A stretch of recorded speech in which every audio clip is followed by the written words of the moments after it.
Yan, may benta na naman si Mrs. ng CRF 150 Dual Sports, no, 1821. So black ang choice ni Sir, meron naman ang red nito, merong chrome, tapos taga-sago spoke 1821 to 15 by 18 and 185/21.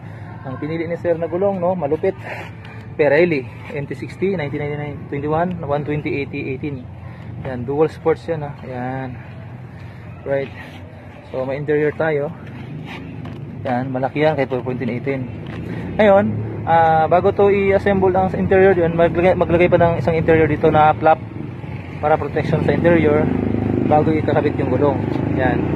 Yan, sa gusto nito magpa-build, no, kami ay payment first, no.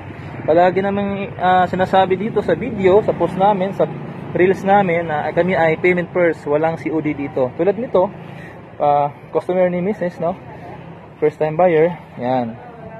Pa-legit check lang kasi, no? Wala namang ano kung magpa-legit check kayo, huwag kayong umasa sa mura kasi mapamura talaga kayo nun. May tamang presyo, yun yung totoo. At legit, tingnan nyo yung profile ng isang seller pag kayo ay mag-inquire sa isang Facebook seller. Thank you.